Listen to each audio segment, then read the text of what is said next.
حاجی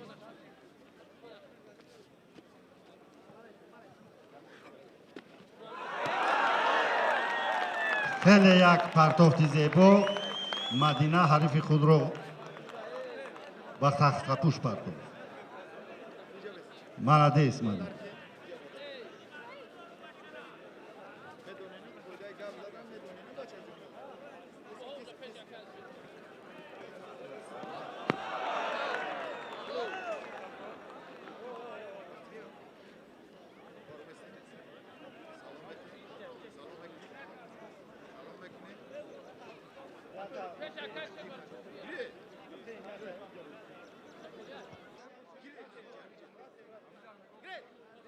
های بله نالا جان غیرت کن از سری که کنگر آمدی گوشتنگری آمدی اولادان نگفتنم هم که دولا جان اولادان گوشتینه در خیالم ایجا زورده و خورده های بله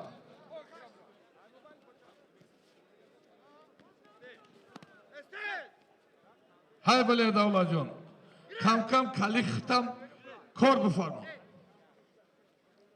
میمانا خوش آمده نوری دیده تو این هوا رو بین این کیفیت بین آنمو تو میروی میری تو ما های بله حلال حلال ایجا بیا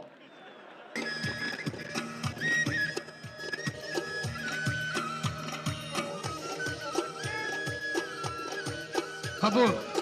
مدن بانا خوشبالت نظر جان رئی کلخوزوبات میدونی کلخوزوبات او شده ابروی کانت زد وای غلطان دای تو نه برا سالیم تو بگی تو غلطان دیگی اوجا بچه اگر رخشو گون کرده بیا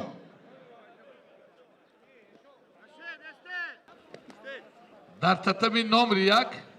پهلوان شناخته جمهوری از شهرک کنگرد دولتمند قربانوف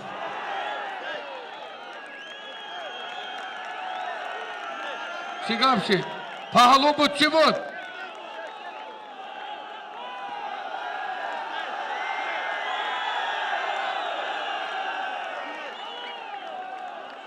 شهرک کنگرد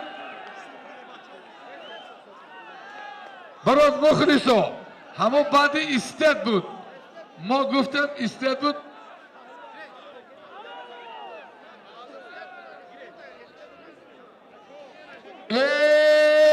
مردم بنانگی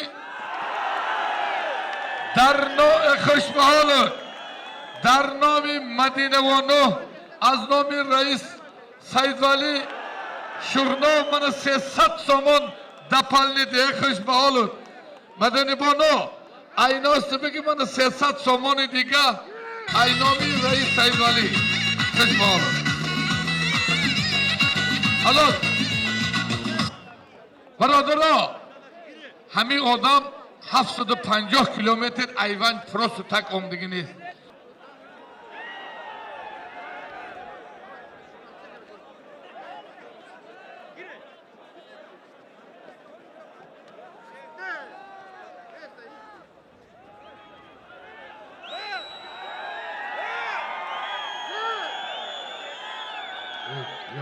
بهترین پهلوان ناحیه جیهون همه ناحیه جیهون رو یک پهلوان burada da şerinler بدن اگرات چی سویدین هیلار کو کار کو اگرات به صاحب بمونه اگرات به صاحب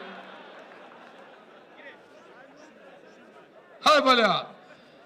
من مدینه خان در بین اینامی سید ولی رئیس از شهرک شغنو در نامی مدینه خان 200 سومان غیر خوش به حالت سید ولی جان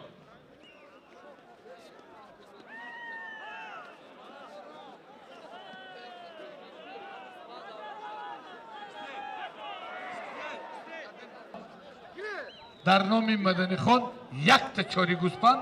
200 сомони дигар. ай балия чӣ гап шид?